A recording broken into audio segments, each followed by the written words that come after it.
உனக்கு தான் பால் வரலையே, உன் பிரெஸ்ட் பெருசா இருக்கு, உன் நிப்பிள் சின்னதா இருக்கு, குழந்தை நல்லா தான் இருக்கு, உனக்கு தான் பிரச்சனை இருக்கு. நிறைய டைம்ல இன்வெர்டட் நிப்பிள் அவங்களுக்கு இருக்குன்னு சொல்லிட்டு தெரியாது. ஸோ கைனகாலஜிஸ்ட் கிட்ட கூட கேட்டிருக்க மாட்டாங்க. பிரெஸ்ட் ஃபீடிங் நீ கொடுக்கறதுனால உனக்கு அழகு கெட்டு போயிடும்ன்றதுனால நீ ஃபீட் பண்ணுறது இல்லை அப்படின்னு சொல்லிட்டு நிறைய பேர் சொல்கிறாங்க.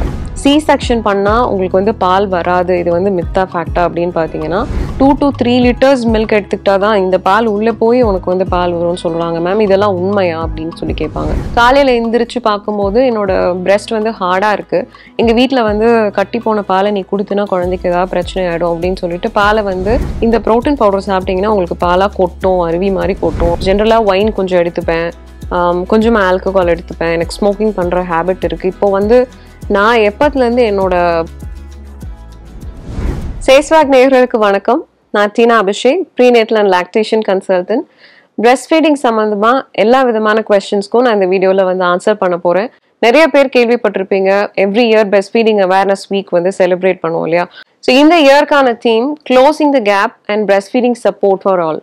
ஸோ நிறையா பேர் வந்து பிரெஸ்ட் ஃபீடிங்கில் என்ன பிரச்சனை இருக்க போகுது, இதில் எதுக்கு ஒரு சப்போர்ட், இதில் என்ன கேப் எல்லாம் க்ளோஸ் பண்ண போகிறாங்க அப்படின்னு நினைக்கலாம். பட் நிறைய வந்து பிரச்சனைகள் இருக்கிறதுனால தான் அது சார்ந்த படிப்புகள் வருது. ஸோ அது சார்ந்த ப்ரொஃபஷனல்ஸ் இருக்காங்க, IBCLCs இருக்காங்க. ஸோ இதில் வந்து ஃபஸ்ட்டு நம்ம எதை பற்றி பேச போகிறோம் அப்படின்னா, இதில் என்ன சப்போர்ட்ஸ் வந்து கம்யூனிட்டியில் க்ரியேட் பண்ணலாம் அப்படின்னு பார்க்கும்போது, ஸோ எல்லாருக்குமே வந்து பிரெஸ்ட் ஃபீடிங் சப்போர்ட் கிடைக்குது, ரைட் டைமில் கிடைக்குது அப்படின்னா அந்த மதர் வந்து இப்போ ஃபார் எக்ஸாம்பிள் 1 month ஃபீட் பண்ணுறவங்க வந்து 1 year சப்போர்ட் இருந்தால் ஃபீட் பண்ணுவாங்க. 1 year ஃபீட் பண்ணணும்னு நினைக்கிறவங்க வந்து 2 years ஃபீட் பண்ணுவாங்க. 2 years ஃபீட் பண்ணணும்னு நினைக்கிறவங்க 4 years 5 years வரைக்கும் ஃபீட் பண்ணுவாங்க. சப்போர்ட் இல்லாமல் போகும்போது எக்ஸ்ட்ரீம்லி ஸ்ட்ரெஸ் ஆகி ஈஸியாகவே வந்து கிவ் அப் பண்ணி ஃபார்முலாக்கு ஸ்விட்ச் பண்ணுறதுக்கு நிறைய வாய்ப்புகள் இருக்குது. So breast feeding support for all அப்படின்னா என்ன, நான் எப்படி சப்போர்ட் பண்ணுறது, ஒரு கிராண்ட் பேரண்டா, ஒரு தாத்தாவா, ஒரு பாட்டியா, அப்பாவா, அக்காவா, தங்கச்சியா, நான் எப்படி சப்போர்ட் பண்ணுறது. ஃபர்ஸ்ட் திங் வந்து ஜட்ஜ் பண்ணாமல் இருக்கிறது. ஸோ உன்னால் பால் கொடுக்க முடியலன்னா நீ எதுக்கு ஃபீட் பண்ணுற, ஃபார்முலாவே கொடுத்துட்டு போ, உனக்கு தான் பால் வரலையே, உன் பிரெஸ்ட் பெருசாக இருக்குது, உன் நிப்பிள் சின்னதாக இருக்குது, குழந்தை நல்லா தான் இருக்குது, உனக்கு தான் பிரச்சனை இருக்குது. ஸோ இது மாதிரி ஃபர்ஸ்ட்டில் அந்த மதரை வந்து அவங்களோட கான்ஃபிடென்ஸை நிறைய டைமில் எல்லாருமே பிரேக் பண்ணுறாங்க. பார்க்குற எல்லாருமே, வர எல்லாருமே வந்து பால் இருக்காங்கிற கொஸ்டின் கேட்குறது. ஜட்ஜ்மெண்டெல்லாம் இருக்கக்கூடாது. இது வந்து சொசைட்டியாக நம்ம அந்த மதருக்கு பண்ணுற ஒரு பெரிய பெரிய ஹெல்ப்பு. உங்களால் முடிஞ்ச வரைக்கும் அந்த குழந்தைய வந்து அழும்போது கன்சோல் பண்ணுறது, சூதிங் டெக்னிக்ஸ் யூஸ் பண்ணுறது, தூக்கிட்டு நடக்கிறது, தட்டி கொடுக்கறது, இந்த மாதிரி வேலைகள் நீங்கள் பண்ண முடிஞ்சால் பண்ணலாம். மதரை ஜட்ஜ் பண்ணாமல் இருக்கும்போது அவங்களுக்கு வேற என்ன ஹெல்ப் எடுத்துக்கலாம் அப்படின்னு பார்த்தீங்கன்னா ப்ரொஃபஷனல் ஹெல்ப். ப்ரெக்னெண்ட்டாக இருக்கும்போதே பேசிக்ஸ் ஆஃப் பிரெஸ்ட் ஃபீடிங் பற்றி தெரிஞ்சுக்கிறது ரொம்ப முக்கியம். நிறையா டைமில் இன்வெர்டட் நிப்பிள் அவங்களுக்கு இருக்குன்னு சொல்லிட்டு தெரியாது. ஸோ கைனகாலஜிஸ்ட் கிட்ட கூட கேட்டிருக்க மாட்டாங்க. ப்ரொஃபஷனல் ஹெல்ப்பு ஆன்டினேட்டல் பீரியட்லேயே அவங்க எடுக்கும்போது குழந்தை பிறந்த உடனே என்ன மாதிரி டெக்னிக்ஸ் யூஸ் பண்ணி குழந்தைய ஃபீட் பண்ண முடியும்னு அப்போவே வந்து கைட் பண்ண முடியும். ஸோ இதனால வந்து ஒரு ஆரோக்கியமான சந்ததியை வந்து உருவாக்குறதுக்கு நம்ம எல்லாருமே நம்மளோட பங்கு இருக்கிறது வந்து ரொம்ப முக்கியம். ஸோ அதுதான் இந்த வருஷத்தோட தீம். ஸோ ஃபஸ்ட்டு வந்து ஒர்க்கிங் மதர்ஸ்க்கான ஸ்பேஸை கண்டிப்பாக எல்லா சொசைட்டியில், அதாவது எல்லா இடத்துலையுமே க்ரியேட் பண்ணணும். பேங்க்ஸில், பப்ளிக் பிளேசஸில், நிறைய இடத்துல, ஈவன் ரயில்வே ஸ்டேஷனில், பஸ் ஸ்டாண்ட்ஸில், ஏர்போர்ட்ஸில், மால்ஸில், எல்லா இடத்துலையும் இருக்குது. ஆனால் அது ஃபங்க்ஷனலாக இருக்கா அப்படின்னு கேட்டிங்கன்னா நான் பார்த்த வரைக்கும் இல்லை. ஸோ ஆக்டிவாக எல்லா இடத்துலையுமே வந்து பிரெஸ்ட் ஃபீடிங் ஸ்பேசஸ் வந்து யூஸ் பண்ணுறது இல்லை. ஸோ இதுக்கான அவேர்னஸ் வந்து நம்ம எல்லாருமே வந்து அஸ் அ கம்யூனிட்டியாக வந்து அவங்களுக்கு சப்போர்ட் பண்ணணும், ஒர்க்கிங் மதர்ஸ்க்கு. அண்ட் செகண்ட்லி பிரெஸ்ட் ஃபீடிங்கில் ஒர்க் பண்ண போகிறாங்க அப்படின்றப்போ மோஸ்ட்லி நம்ம ஊரில் இந்தியாவில் வந்து 6 months அவங்களுக்கு வந்து பெய்ட் லீவ் இருக்கும். ஒரு ப்ரொஃபஷ்னலாக அவங்க இருக்காங்க அப்படின்னா, நிறைய டைமில் இண்டிபெண்ட்டாக ஃப்ரீலான்சிங் அது மாதிரி ஏதாவது ஒர்க் பண்ணுறாங்க அப்படின்னா அவங்களுக்கு மோஸ்ட்லி வந்து 1 month or 2 months தான் லீவ் இருக்கும். ஏர்லியாகவே பேபியை வந்து விட்டுட்டு போகிற மாதிரி இருக்கும். அது மாதிரி சமயங்களில் பேபியை விட்டுட்டு போகிறதுக்கு முன்னாடியே அவங்க வந்து ஒரு ஸ்கெடியூலை வந்து எடுத்துகிட்டு வரணும். ஸோ பம்பிங் வந்து இங்கே பயங்கரமாக ஹெல்ப் பண்ணும். பம்பிங் அகேன் நிறைய டைம் கன்சியூமிங், பிரெஸ்ட் ஃபீடிங் மாதிரி இருக்காது. பட் சுத்தமாக பாலே கொடுக்காம போகிறதுக்கு அட்லீஸ்ட் ஒரு நாளைக்கு வந்து ஒரு 3-4 times அவங்களால பம்ப் பண்ண முடிஞ்சுது அவங்களோட ஒர்க் பிளேஸில் அப்படின்னா அவங்களோட சப்ளை வந்து மெயின்டைன் ஆகிறதுக்கு டெஃபினட்டாக ஹெல்ப்ஃபுல்லாக இருக்கும். காலையிலேருந்து நைட்டு இன்பிட்வீன் பம்ப் பண்ண முடியாதுன்றப்போ ஃபர்ஸ்ட் ஒரு 2 weeks வந்து ரொம்ப கஷ்டமாக இருக்கும். எங்காஜ் ஆகும், வலிக்கிற மாதிரி இருக்கும். கிராஜுவலாக வந்து சப்ளை வந்து ரெடியூஸ் ஆகும். ஸோ அந்த டைமில் வந்து எக்ஸஸ் பம்பிங் பண்ணாமல் கோல்ட் கம்ப்ரஸ் எடுத்துக்கிறது மூலமாக எப்போல்லாம் வந்து டைட்டாக இருக்கிற மாதிரி இருக்குதோ கோல்ட் கம்ப்ரெஸ் பண்ணுறதுக்கு ட்ரை பண்ணுங்கள். ஸோ தட் அந்த 8 ஹவர்ஸில் வந்து ரொம்ப பெரிய பிரச்சனை வராது. கிராஜுவலாக சப்ளை வந்து கம்மியாகும். அண்ட் மார்னிங் வீட்டிலேருந்து கிளம்பும் போது பேபி ஃபீட் பண்ணலாம். ஈவினிங் நீங்கள் வீட்டுக்கு வந்ததுலேருந்து night through out the night வந்து நீங்கள் ஃபீட் பண்ணலாம். இல்லை எனக்கு பம்பிங் ஸ்பேஸ் இருக்குது, என்னால் பம்ப் பண்ணி எடுக்க முடியும், இதை நான் எப்படி மேனேஜ் பண்ணுறது அப்படின்னு பார்த்தீங்கன்னா, இப்போது 3 monthsக்குள்ளே நீங்கள் விட்டுட்டு போகும்போது குழந்தைக்கு at least 10 feeds a day or 8 feeds a day வேணும். ஸோ நீங்கள் பம்ப் பண்ணி இன்பிட்வீன் ஸ்பேஸில் எடுக்கிறது அப்படின்னு பார்த்தீங்கன்னா 3 to 4 times அது கண்டிப்பாக எடுக்கணும். ஸோ இதை எப்படி ஸ்டோர் பண்ணுறது அப்படின்னு பார்த்தீங்கன்னா, மேபி உங்கள் ஆஃபீஸில் ஏசி ரூம்ஸ் இருக்குது அப்படின்னா நீங்கள் வந்து ரூம் டெம்பரேச்சரில் 26 degreeக்கு கீழே இருக்கிற ரூம் டெம்பரேச்சரில் 4 hours வரைக்கும் ஏர் டைட் கண்டெய்னரில் வந்து ஸ்டோர் பண்ணலாம். இது நீங்கள் லஞ்ச் பேக்ஸ் மாதிரி இருக்கிற பேக்ஸ்லேயே வந்து இப்போ வந்து ஸ்டோரேஜ் பேக்ஸ் இருக்குது. சம்டைம்ஸ் இது ரொம்ப எக்ஸ்பென்சிவாக இருக்குது, என்னால் அஃபோர்ட் பண்ண முடியாது அப்படின்னு நினச்சிங்கன்னா லஞ்ச் பேக்ஸில் ஃப்ரீஸ் பண்ணுற மாதிரி பேக்ஸ் இருக்கும், ஜெல் பேக்ஸ் இருக்கும். நம்ம ஐஸ்கிரீம் கேக்ஸ்லாம் வாங்கும்போது ஃப்ரீஸ் பண்ணுறதுக்கு மாதிரி ஐஸ் ஜெல் பேக்ஸ் வரும். நீங்கள் அதை ஃப்ரீஸ் பண்ணிவிட்டு அந்த லஞ்ச் பேக்கில் உள்ளே போட்டிங்கன்னா அது 6 to 8 hours வரைக்கும் கெட்டு போகாமல் இருக்கும். இதெல்லாம் கொடுத்தா என் குழந்தைக்கு ஏதாவது ஆகிடாதா? நீங்கள் ஃபார்மலாக திங்க் பண்ணுறதுக்கு இது கொடுக்குறது வந்து 1000 times பெட்டர் அப்படின்னு நான் சொல்லுவேன். இதில் நிறைய டைமில் இன்னொரு குவெஸ்சன் மதர்ஸ் கேட்பாங்க, ஸ்டோர் பண்ணதுக்கப்புறம் நான் எடுக்கிற கண்டெய்னர் ஓப்பன் பண்ணி பார்த்தா அதில் வந்து ஒரு மாதிரி பாலேடு மாதிரி மிதக்குது, இது பால் கெட்டு போச்சா அப்படின்னு சொல்லிட்டு கேட்பாங்க. ஸோ இதில் ஃபேட், உங்கள் மில்கில் இருக்கிற ஃபேட் வந்து நீங்கள் ஸ்டோர் பண்ணும்போது மேலே வந்து டெபாசிட் ஆகும். அது எதுவுமே பேபிக்கு வந்து அஃபெக்ட் பண்ணாது. பால் கெட்டு போச்சா இதை எப்படி கண்டுபிடிக்கிறது அப்படின்னு பார்த்தீங்கன்னா, கலர் சேஞ்சஸ் இருக்கும். சம்டைம்ஸ் பம்ப்ஸ் ப்ராப்பராக க்ளீன் பண்ணாமல் அப்படியே வந்து மேபி ஃப்ரீசரில் போட்டிருந்துருப்பாங்க, ஒரு எடுத்துகிட்டு அப்படியே கீழே வச்சுருப்பாங்க. அதில் பாக்டீரியல் க்ரோத் இருந்ததுன்னா உங்களோட ஃப்ளான்ச்சஸில் உங்கள் நிப்பிள் படுற இடத்துல வந்து ஒரு மாதிரி பிங்கிஷ் கலரில் இருக்கும். நீங்கள் கலெக்ட் பண்ணுற மில்கோட பாட்டிலில் வந்து பிங்கிஷ் கலரில் இருக்கும். ஒரு மாதிரி கலர் சேஞ்சஸ் இருக்குது.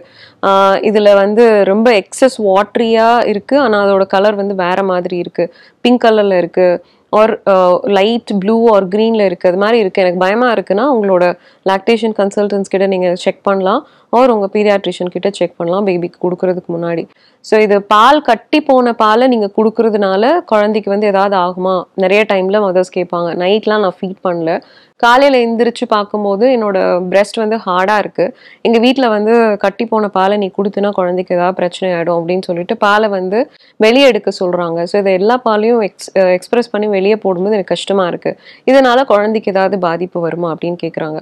ஸோ இதில் வந்து ஒரு விஷயம் நம்ம அண்டர்ஸ்டாண்ட் பண்ணிக்கணும், நம்ம பாடியோட டெம்பரேச்சர் வந்து எப்போவுமே வார்மாக தான் இருக்கும். உங்களுக்கு தெரியும், நீங்கள் உங்களோட பாடி ஃப்ளூயிட்ஸ், அதாவது நீங்கள் கண்ணீர் வந்து வார்மாக தான் இருக்கும். நீங்கள் யூரினேட் பண்ணிங்கன்னா உங்கள் யூரின் வார்மாக தான் இருக்கும், பிளட் வார்மாக தான் இருக்கும். அதே மாதிரி பிரெஸ்ட் மில்க்கும் வார்மாக தான் இருக்கும்.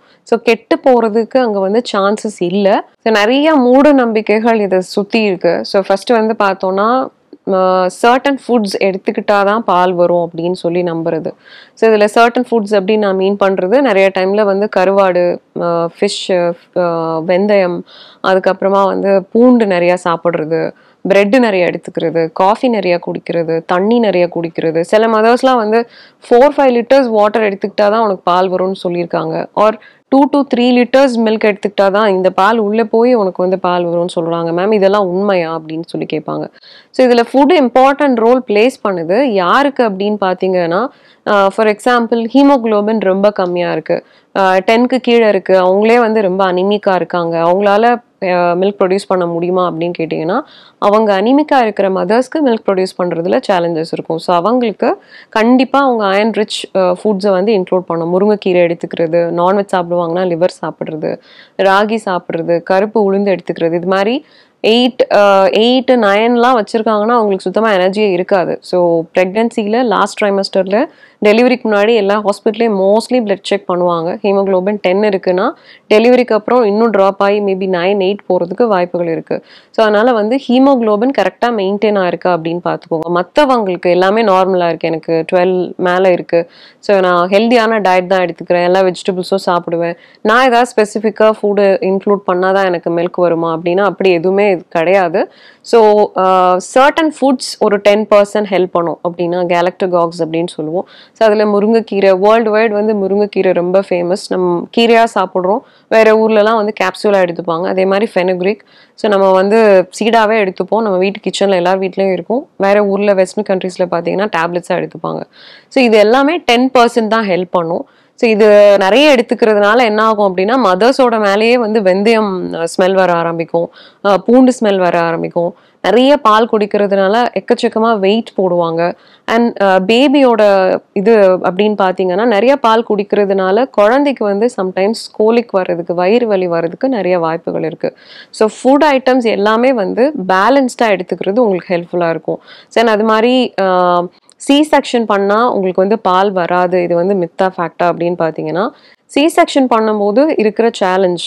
ஸோ லாக்டோஜெனிசிஸ் 2 இது அப்படின்னா ஒரு ஒரு ஸ்டேஜஸ் இருக்குது. இப்போ குழந்தை பிறந்த உடனே வந்து பால் சுரக்க ஆரம்பிக்கும் நேச்சுரலாக டெலிவரி பண்ணும்போது. சி செக்ஷன் பண்ணும்போது என்ன பிரச்சனை அப்படின்னா, அது மேனுவலாக கட் பண்ணி எடுக்கும்போது பாடிக்கு வந்து அந்த அவேர்னஸ் க்ரியேட் ஆகி அது வந்து வரதுக்கே கொஞ்சம் டைம் ஆகும். Within a period of 12 to 24 ஹவர்ஸில் கண்டிப்பாக பாடி வந்து ஸ்லோவாக வந்து ரியலைஸ் பண்ணி உங்களுக்கு வந்து செக்ரேஷன் ஸ்டார்ட் பண்ணிடும். இஃப் அண்ட் கேஸ் மதருக்கு எதுவும் காம்ப்ளிகேஷன் இல்லைன்னா, காம்ப்ளிகேஷன்ஸ் லைக் பிபி ஜாஸ்தியாக இருக்குது, எக்கச்சக்கமான, அதாவது ஜாஸ்தி அப்படின்றது 130 140க்கு மேலே போகுது, ஆர் அவங்க ரொம்ப ஒபீஸாக இருக்காங்க, ரொம்ப குண்டாக இருக்காங்க. ஸோ அதனால் வந்து அவங்களோட பாடி ப்ரொலாக்டின் செக்ரீட் பண்ணுறது கொஞ்சம் கம்மியாக பண்ணும். ஸோ உடனே வந்து நீ குண்டாக இருக்கிறனால தான் உனக்கு வந்து மில்க் வரல அப்படின்னு சொல்லி அந்த மதரை பாடி ஷேம் பண்ணக்கூடாது. இங்கே எல்லாருமே நம்ம வந்து ஒரு உறுதிமொழின்னு கூட சொல்லலாம். இந்த இயரில் வந்து நம்ம எல்லாரும் மதர்ஸ்க்கு வந்து சப்போர்ட் பண்ண போகிறோம், அவங்கள ஜட்ஜ் பண்ண போகிறது இல்லை.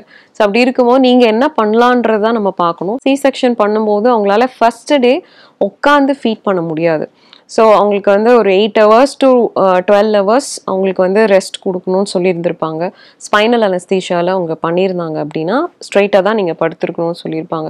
மேபி 8 hours 12 ஹவர்ஸ்க்கு அப்புறமா அவங்களுக்கு ஒரு 45 degree எலிவேஷன் அவங்க பெட்டில் வச்சு பேபியை வந்து ஃபுட்பால் ஹோல்டில் சைட்ஸில் வச்சு அவங்க ஃபீட் பண்ணலாம். அவங்களால ஏஞ்சி உட்கார முடியும் அப்படின்னா.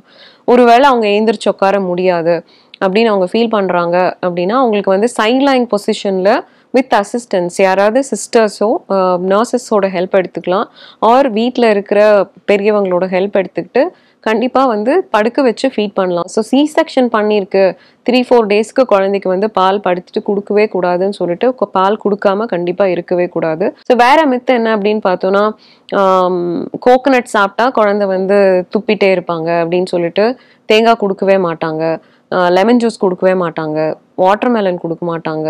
அது மாதிரி கூல்டாக இருக்கிற எல்லாத்தையும் வந்து ஸ்டாப் பண்ணிடுவாங்க. ஸோ நீ சூடாக குடித்தாவும் உன்னோட குழந்தைக்கு வந்து பாதிப்புன்னு சொல்லிட்டு எல்லாத்தையுமே வெதுன்னு கொடுப்பாங்க. ஸோ இது மாதிரி உங்களுக்கு ப்ராக்டிஸ் இருந்ததுன்னா இது இப்படி தான் நான் சாப்பிடுவேன், வெதுன்னு தான் சாப்பிடுவேன், கோல்டாகவும் சாப்பிட மாட்டேன், ஹாட்டாகவும் சாப்பிட மாட்டேன்னா எடுத்துக்கலாம். இதனால் உங்கள் பிரெஸ்ட் ஃபீடிங்க்கோ இல்லை பிரெஸ்ட் மில்கில் வர டெம்பரேச்சர் சேஞ்ச் ஆகுமான்னு கேட்டிங்கன்னா ஆல்ரெடி சொல்லியிருக்கேன். உங்களோட பாடி டெம்பரேச்சரில் இருக்கிற மாதிரி தான் பிரெஸ்ட் மில்க் வரும். நீங்கள் கோல்டாக சாப்பிட்டோடனே கோல்டாகவும் ஹாட்டாக சாப்பிட்டோடனே ஹாட்டாகவும் கண்டிப்பாக வராது. ஸோ 36 டிகிரியில் உங்கள் பாடி மெயின்டைன் ஆகுது அப்படின்னா அதே டெம்பரேச்சரில் தான் பாடி ஃப்ளூயிட்ஸும் இருக்கும். இதில் இன்னொரு இம்பார்ட்டன்ட் மித்தாக நான் பார்க்குறது வந்து சொசைட்டியில் நிறைய பேர் நினைக்கிறது என்னன்னா, பிரெஸ்ட் ஃபீடிங் நீ கொடுக்கறதுனால உனக்கு அழகு கெட்டு போய்டும்ன்றதுனால நீ ஃபீட் பண்ணுறது இல்லை அப்படின்னு சொல்லிட்டு நிறைய பேர் சொல்கிறாங்க. ஸோ இதில் வந்து மதர்ஸ் யாரையாவது நீங்கள் மீட் பண்ணியிருக்கீங்களா? அது மாதிரினா நான் யாரையும் மீட் பண்ணதில்லை. அழகு கெட்டு போய்டும்ன்றதுனால ஃபீட் பண்ண மாட்டேன்னு இது வரைக்கும் நான் யாரையும் பார்த்ததே இல்லை. ஸோ இதில் வந்து நம்மளோட தாட் ப்ராசஸை ஆஸ் எ கம்யூனிட்டியாக நம்ம வந்து கண்டிப்பாக மாற்றணும். அழகு கெட்டு போய்டும்ன்றதுனால அவங்க பிரெஸ்ட் ஃபீட் பண்ணாமல் இருக்கிறது இல்லை. அதில் நிறைய சேலஞ்சஸ் இருக்குது. குழந்தை வந்து ப்ராப்பராக சக் பண்ணாமல் இருக்கலாம், அவங்க ஃபீட் எடுத்துக்கும் போது வலிக்கலாம், ஸோ கடிக்கிற மாதிரி இருக்குன்னு அந்த மதர் சொல்கிறாங்க அப்படின்னா ஏதோ வலி இருக்கிறதுனால தான் சொல்கிறாங்க. பிரெஸ்ட் ஃபீடிங் வந்து பெயின்ஃபுல்லாக இருக்கக்கூடாது. ஜஸ்ட்டு டெலிவர்ட் மதர் அவங்க வந்து ஒரு யூடியூப் சேனல் வச்சுருக்கலாம், ஆர் சீரியலில் வந்து ஆக்ட் பண்ணலாம்.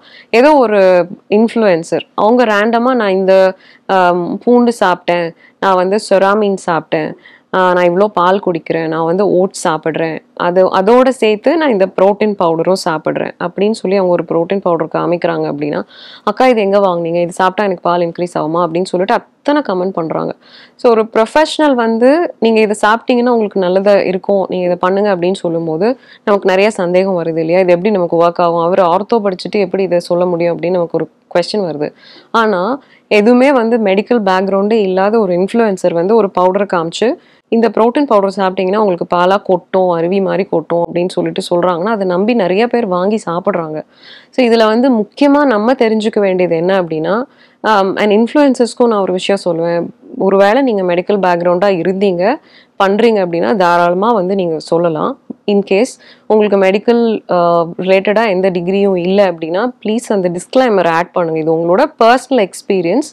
உங்களோட ப்ரொஃபஷனல் கைட்லைன்ஸ்க்கு நீங்கள் கண்டிப்பாக ப்ரொஃபஷனல்ஸை மீட் பண்ணுங்கள். இதில் வந்து ஸ்பெஷலைஸ்டாக இருக்கிறவங்கள நீங்கள் மீட் பண்ணும்போது ஸோ அவங்க வந்து ரூட் காஸ் என்னன்னு கண்டுபிடிப்பாங்க. ஸோ நான் இது ஏன் சொல்கிறேன் அப்படின்னா, சோர் நிப்பிள் கரெக்ட் பண்ணுறதுக்கு மார்க்கெட்டில் இருக்கிற நிறைய nibble butter and other products எல்லாமே தெரியும். நிறைய மதர்ஸ் யூஸ் பண்ணுவாங்க. கோகோனட் ஆயில் யூஸ் பண்ணுறது அண்ட் பட்டர் யூஸ் பண்ணுறது, அது மாதிரி எல்லாமே யூஸ் பண்ணுவாங்க. ஸோ ரூட் காஸ் என்னவா இருக்கும்? ஃபர்ஸ்ட் 2 வீக்ஸ் சோர் நிப்பிள் இருக்கிறது காமன். ஸோ இப்போ வந்து நம்ம இதெல்லாம் யூஸ் பண்ணால் சரியாக போயிடும். அதுக்கப்புறமாவும் சோராக இருக்குது, கிராக்காக இருக்குது, ப்ளீட் ஆகுது அப்படின்னா அது நார்மல் இல்லை. ஸோ எதனால் இருக்கலாம்? ஸோ பேபியோட வாயில் ஏதாவது ரெஸ்ட்ரிக்ஷன் இருக்கலாமா? பேபி வந்து கடிக்கிற மாதிரி இருக்குதா? ஸோ அந்த ரூட் காஸை கரெக்ட் பண்ணாமல் திருப்பி வந்து நீங்கள் வந்து நிப்பிள் பட்டரெல்லாம் அப்ளை பண்ணிட்டு இருந்தாலும் எவ்வளோ வாட்டி பண்ணாலும் நீங்கள் ஃபீட் பண்ண உங்களுக்கு அதே சேம் ரியாக்ஷன்ஸ் தான் இருந்துக்கிட்டே இருக்கும். பிரெஸ்ட் ஃபுல்லாக பெயினாக இருக்கிறது, ஷோல்டரில் பெயின் இருக்கிறது, பேக்கில் பெயின் இருக்கிறது, நீடில் வச்சு குத்துற மாதிரி இருக்கிறது, இதெல்லாமே வந்து ஸ்லோவாக வந்து உங்களுக்கு தெரிய ஆரம்பிக்கும். ரூட் காஸ் கண்டுபிடிச்சி கரெக்ட் பண்ணீங்க அப்படின்னா உங்களுக்கு ஈஸியாக அந்த ப்ராப்ளம் வந்து சால்வ் ஆகும். ஜென்ரலாக ஒயின் கொஞ்சம் எடுத்துப்பேன், கொஞ்சமாக ஆல்கஹால் எடுத்துப்பேன். எனக்கு ஸ்மோக்கிங் பண்ணுற ஹேபிட் இருக்குது. இப்போ வந்து நான் எப்பத்துலேருந்து என்னோட ஆல்கஹால் எடுத்துக்கிறதோ இல்லை ஒயின் எடுத்துக்கிறதோ ஸ்மோக் பண்ணுறதோ பண்ணலாம் அப்படின்னு சொல்லிட்டு கேட்குறாங்க. ஜென்ரலாகவே பார்த்தோன்னா யாருக்குமே இந்த பழக்கங்கள் வந்து உடலுக்கு நல்லதில்லை. ஸோ புகைப்பிடித்தலும் சரி, ஆல்கஹால் எடுத்துக்கிறதோ சரி, எல்லாருக்குமே வந்து அது பக்க விளைவுகள் ஏற்படுத்தும்ன்றது நம்ம எல்லாருக்குமே தெரியும்.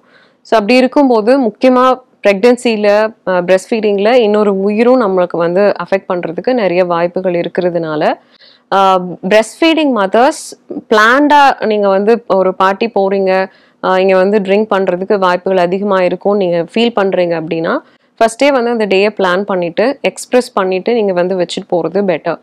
ஸோ வீட்டுக்கு வந்ததுக்கு அப்புறமா அந்த 2 hours டைம் வந்து வச்சுக்கோங்க. உங்கள் பாடியிலேருந்து ஆல்கஹால் எக்ஸ்க்ரீட் ஆகிறதுக்கு 2 hours ஆகும். ஸோ அந்த 2 hours வந்து உங்கள் பாடி எவ்வளோ ஹைட்ரேட் பண்ணிக்க முடியுமோ அவ்வளோ ஹைட்ரேட் பண்ணிக்கிட்டிங்கன்னா ஈஸியாக வந்து பாடியிலேருந்து எக்ஸ்க்ரீட் ஆகிடும். ஸோ 2 hours டைமுக்கு அப்புறமா பேபியை வந்து ஃபீட் பண்ணுறது பெட்டர்.